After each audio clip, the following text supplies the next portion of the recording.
I, 29 female, have been with my husband 30 for almost 7 years in total. We got married within a year of meeting and have 2 children together.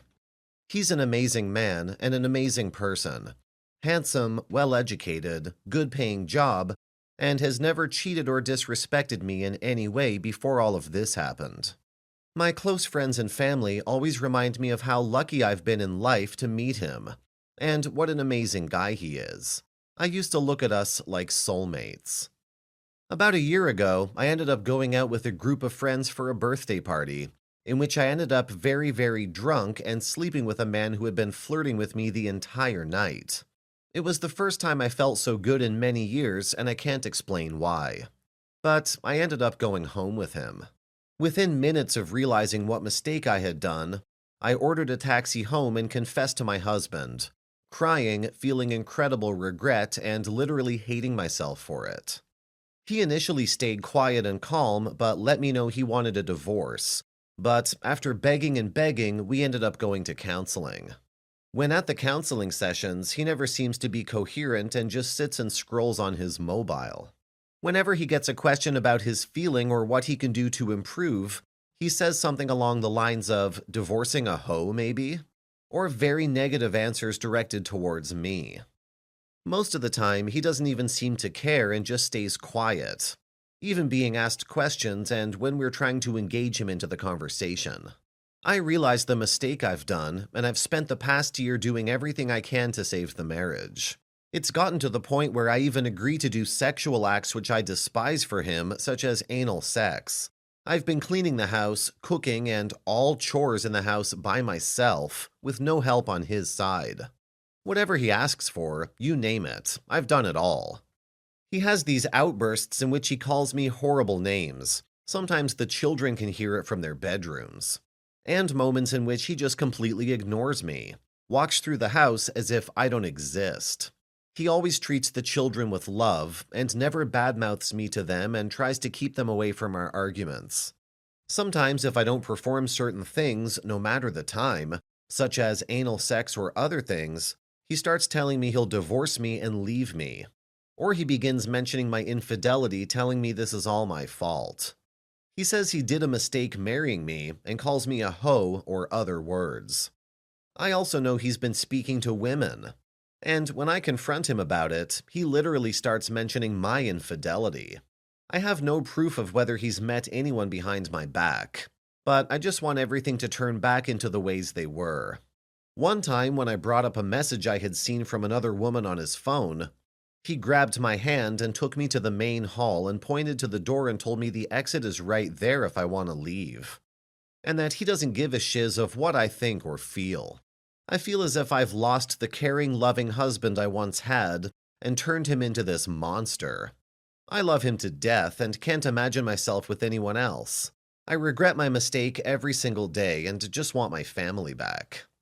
I don't know if I can save this marriage, but I'm willing to do whatever it takes. I don't know what I'm asking for. Maybe I just need to vent out. But I just wish I could go back in time and reverse all of this. Edit. I forgot to mention more details about the therapy sessions. I want to point out I did take full responsibility for my actions and myself, put no blame onto him. It wasn't until after the therapist pointed out that my husband might have done things to have pushed me away, causing me to cheat, that led to him becoming like this during the therapy sessions. I'm considering changing therapist for us to try to work it out. I really, really want this to work. Update. I confronted my husband today. As many people have stated, I've had a feeling he doesn't want to try anymore and that he just wants to move on. Initially, I walked up to him and wanted to explain the entire situation about how I understand his pain and how I understand that he no longer wants to work on the marriage and move on. So I told him if this is what he truly wants, I'll accept it and let him move on with his life. But that I truly love him and forever will. He just stood silent and looked at me, came up and hugged me and started to cry. I started to cry as well. This was the first time I felt a genuine loving hug and emotion from him in a long time.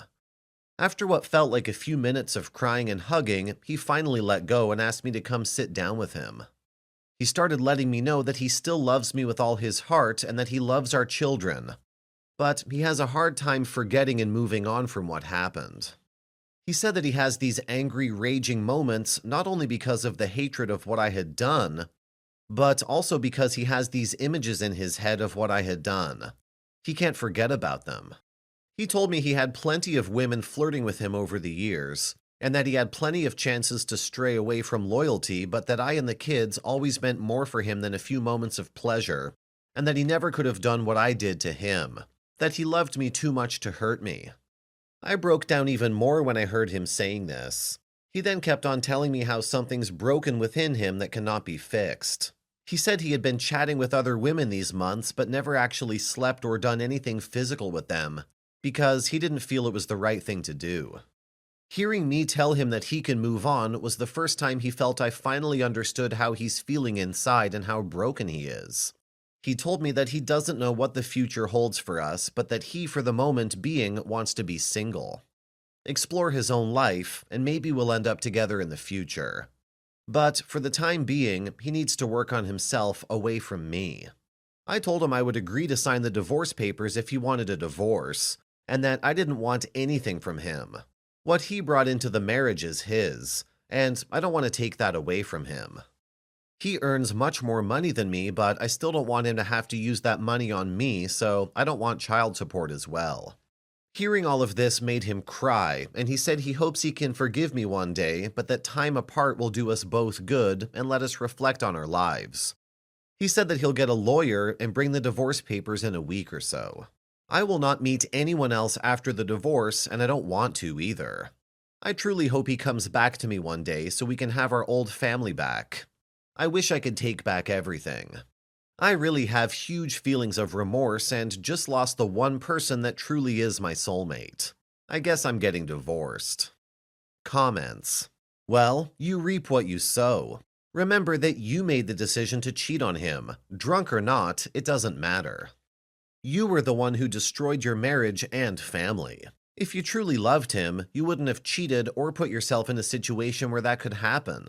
You say you can't see yourself with anyone else, but you were with someone else. I can't blame him for his anger and hurt because I couldn't forgive something like that either. So with that in mind, a divorce is the best and only option. Personally, I don't see you two getting back together, especially if he finds someone else who won't ever dream of hurting him that way.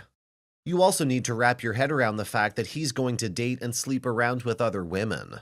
If you don't want to date, that's your business, but just know that he will. Child support isn't for you. It's for your child. Don't be a martyr. You cheated, it ended the marriage, but your STBX is still a father. Story 2. My boyfriend and I have been dating for about half a year. He's a great guy. We very rarely argue, and he's just an easygoing person in general. The problem is Matt. We've been close friends for many years. We're both very invested in our dogs, and our lifestyles, careers revolve around them.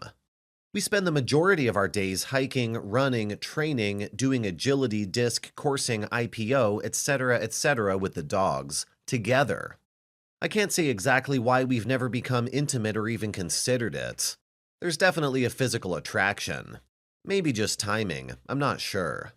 My boyfriend doesn't have a problem with Matt. He doesn't get jealous about anything ever. He has his friends, and I have mine.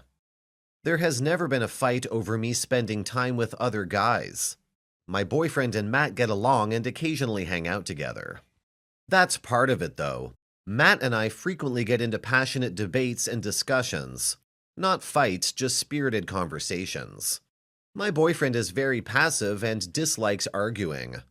So he'll either agree that I'm right or say, no, I'm right because X, and then that's the end of the conversation. I think this is a good quality, though, and I strive to be more calm and accepting like he is. This is the problem. Matt and I go hiking together all the time. Sometimes my boyfriend comes, but he isn't all that outdoorsy, so it's not uncommon for him to pass. He is always enthusiastically invited to everything we do together. Unless it's work. Obviously, my boyfriend has his own job. We just got back from an overnight hiking trip with the dogs. We brought 2 tents, but there were malfunctions with Matt's tent and we couldn't get it to stand up properly, and it kept collapsing. He said he would sleep outside, but I encouraged him to just move his sleeping bag into my tent since it's larger for the dogs, and it was supposed to rain. We both felt a little weird about it, but he agreed and I was sure my boyfriend would be fine with it. Earlier in the day, Matt ended up spending a lot of time shirtless. Like I said, I'm physically attracted to him and he's in great shape, so I did a bit of peeking. I don't know if it was built up energy from that, but we shared some sort of look in the tent that did not feel innocent at all. We weren't discussing anything unusual, but I think we were both giving off sexual vibes. Ugh, that sounds so gross. I was just extremely turned on and I should have left the tent, but I didn't. Anyway, Matt finally cleared his throat and we went to bed, separate sides of the tent. I couldn't sleep the entire night because I felt so guilty and terrible and turned on. Today continued as usual. We were maybe a bit quieter on the way back, but neither of us mentioned it. Then, as Matt dropped me off at my house, he hugged me like he's done 1,000 times before. Except this time, it felt different. And it lasted a second or two longer than it should have. It didn't feel like a friendly hug, and I hate to admit it, but I didn't want it to end there. So now I'm waiting for my boyfriend to come home, and I feel like I have to tell him. I just don't know what to say. I feel so terrible, and it's like I've betrayed my boyfriend and abused his trust in me around Matt. Comments. You didn't cheat and act on your thoughts. What you did was look temptation in the eye, or pecs and abs, and you said no. Tell your boyfriend what you need to tell him, but don't paint yourself as an adulteress. What you did wasn't emotional cheating either, by the way. You didn't seek out Matt to confide in him for validation or empathy instead of to the detriment of your boyfriend relationship. I think that you should tell him so that the two of you can talk it through. If you were in your boyfriend's shoes, I'm sure that's what you would want. Your boyfriend is very trusting because he feels that you're completely honest with him. And therefore, he has nothing to worry about. If you're starting to have feelings for your friend and don't tell him, why should he afford you the same trust that he has in the past?